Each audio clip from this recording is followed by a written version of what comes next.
Restez calme. 6 stratégies stoïques pour garder votre sang-froid sous pression. Vous vous êtes déjà demandé comment font certains? Alors que tout le monde semble perdre pied, eux avancent dans la tempête avec une sérénité déconcertante. Ils ont un secret. Une arme mentale forgée dans la Grèce antique. Et aujourd'hui, vous y avez accès. Voici 6 stratégies stoïques pour reprendre le contrôle de votre vie en période de chaos. Car nous savons tous ce que c'est que de vivre sous pression. Quand les échéances hurlent depuis votre écran. Quand votre téléphone vibre sans relâche.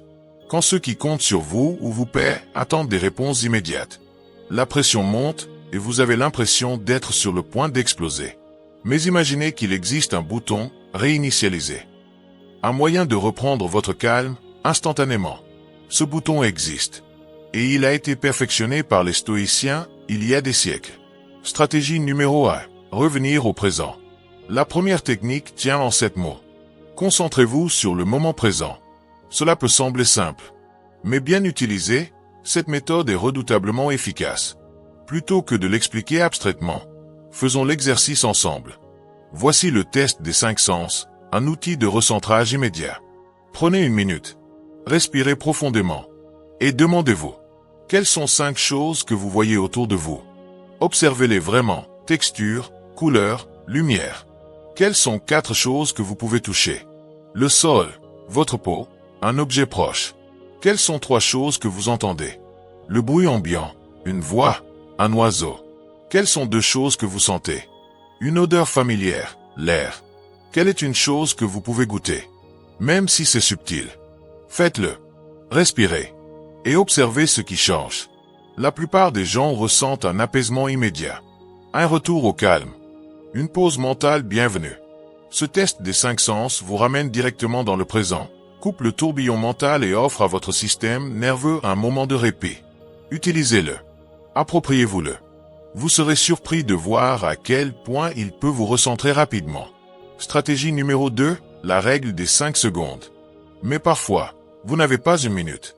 Quelqu'un vous confronte. Un collègue vous reproche une erreur. Votre première impulsion, vous énervez. Mais avant de réagir, vous avez besoin d'un espace. Un instant pour choisir la bonne réponse. C'est là qu'intervient la règle des 5 secondes. Car le secret de la sérénité stoïcienne pourrait bien tenir en 5 secondes. Imaginez. Un email agressif vient d'arriver. Majuscule. Point d'exclamation. Votre tension monte. Vos doigts frémissent, prêts à répondre sèchement. C'est votre cerveau réactif qui prend le contrôle. Un réflexe de survie, combat ou fuite, qui n'a plus lieu d'être dans notre monde moderne. Épictète l'a parfaitement formulé. Entre le stimulus et la réponse, il y a un espace. Dans cet espace réside notre pouvoir de choisir notre réponse. Et c'est dans cet espace que la règle des 5 secondes prend tout son sens. Dès que vous sentez la colère, la frustration ou l'anxiété monter, comptez à rebours, 5, 4, 3, 2, 1. Cela semble simple, mais c'est puissant. Revenons à l'email. Au lieu de répondre immédiatement, vous comptez. Et que se passe-t-il? L'émotion commence à redescendre. Vous créez une distance entre le stimulus, l'email, et votre réponse.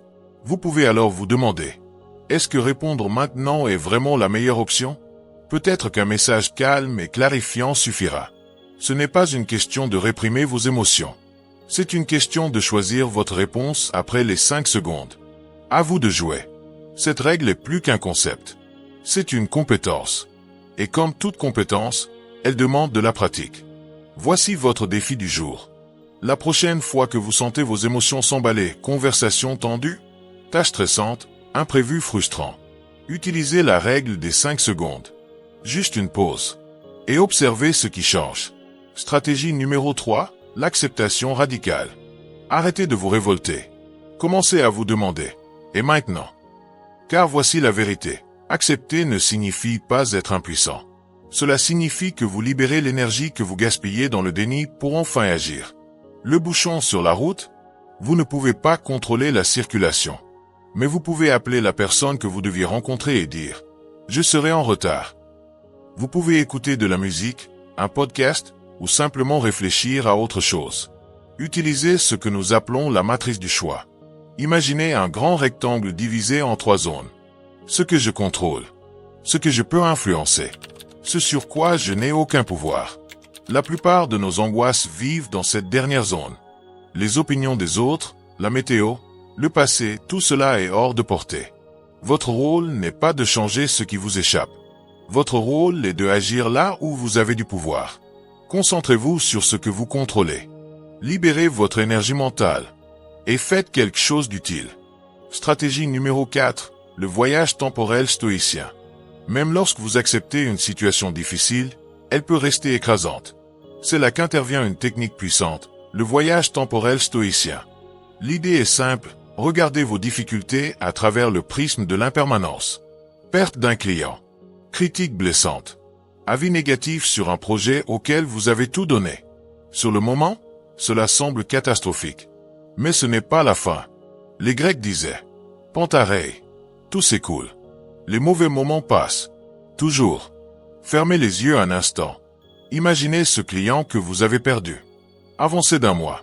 Est-ce que vous y pensez encore? Probablement pas. Vous avez peut-être trouvé un nouveau client ou vous êtes passé à autre chose.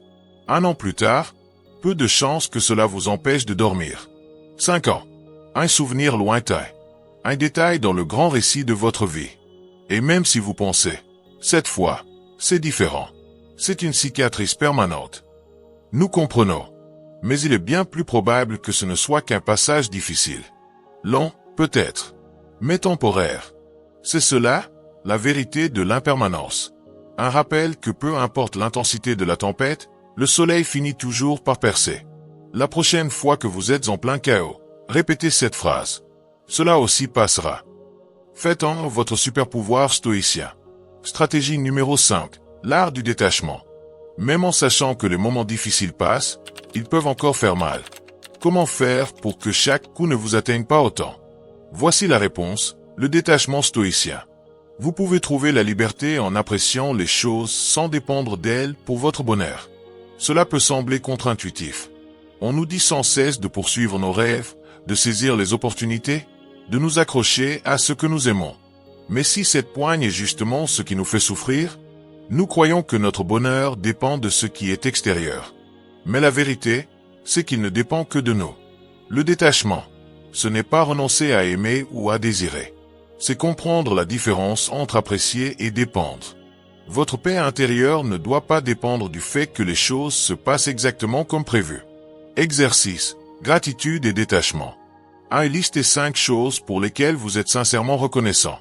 Votre santé, votre famille, votre maison, même une bonne tasse de café. 2. Ressentez cette gratitude. Vraiment. Laissez-la vous imprégner. 3. Maintenant, imaginez une par une ce que ce serait de perdre chacune de ces choses. Et non, ce n'est pas morbide. C'est un entraînement mental. Ne sombrez pas dans le désespoir. Au contraire, demandez-vous, pourrais-je encore être heureux malgré cela? Rappelez-vous que vous êtes résilient, que vous avez des ressources intérieures, et que même dans l'adversité, vous pouvez trouver du sens et de la joie. Pensez à Épictète, esclave devenu philosophe libre. À Nelson Mandela, emprisonné pendant des décennies, mais resté inébranlable. Si eux l'ont fait, nous le pouvons aussi. Stratégie numéro 6. Créez votre armure mentale stoïcienne. Imaginez une avalanche de mauvaises nouvelles, un contrat qui tombe à l'eau, une relation qui vacille. Cela peut ressembler à un coup direct au cœur. Mais la vérité, c'est que la vie frappe. C'est ainsi. La différence entre ceux qui s'effondrent et ceux qui avancent, ce n'est pas qu'ils sont épargnés. C'est la manière dont ils encaissent les coups. C'est pourquoi les stoïciens ont consacré leur vie à forger une résilience intérieure, une force tranquille, une armure mentale. Vous avez déjà en vous le pouvoir de construire votre armure mentale. Ce qui est extraordinaire, c'est que cette capacité à bâtir une force intérieure existe déjà en vous. Les stoïciens l'avaient compris il y a des millénaires, et leur vérité est toujours aussi pertinente aujourd'hui. Vous ne contrôlez pas ce qui vous arrive, mais vous avez une souveraineté totale sur la manière dont vous y répondez. Répétons-le, vous contrôlez votre réponse. Avant une présentation importante, vous vous préparez. Vous anticipez les questions. Vous prévoyez les imprévus. Alors pourquoi ne pas faire la même chose pour votre vie?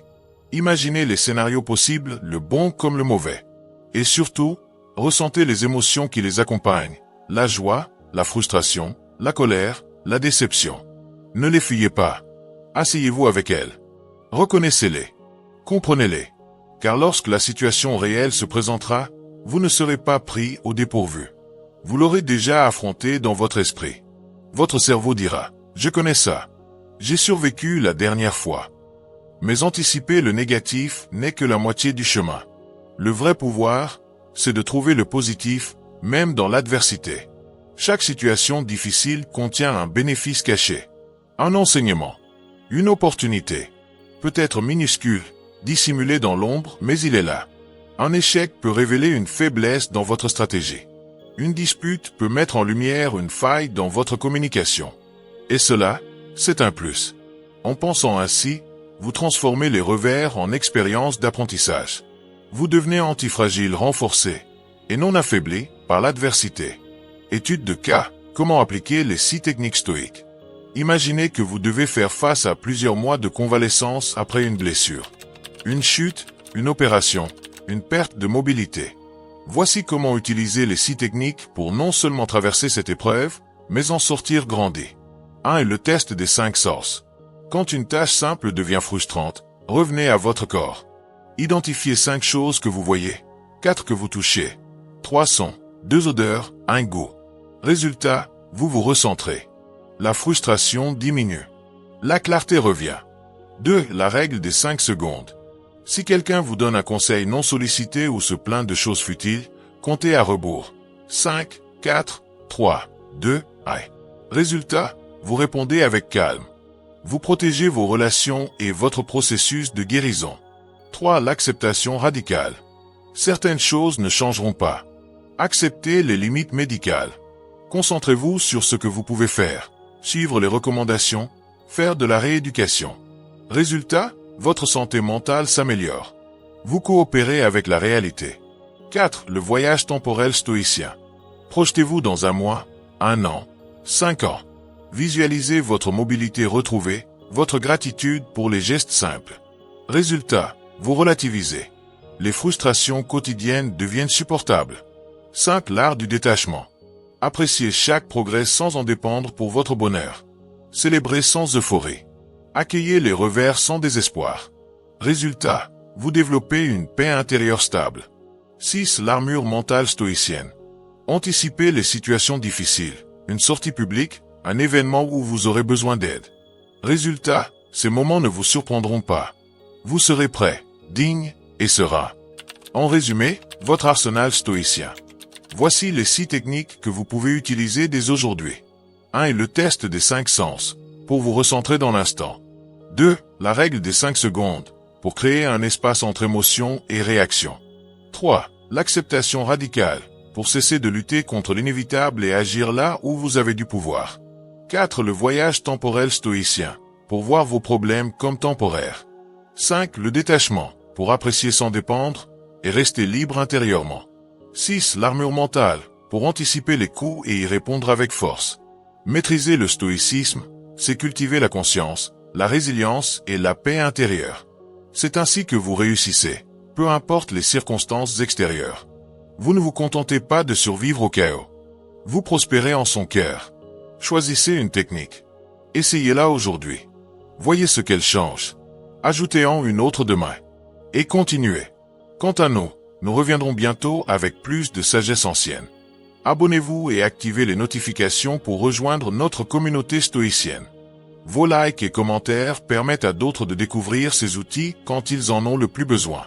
Ces techniques ne sont pas de la théorie.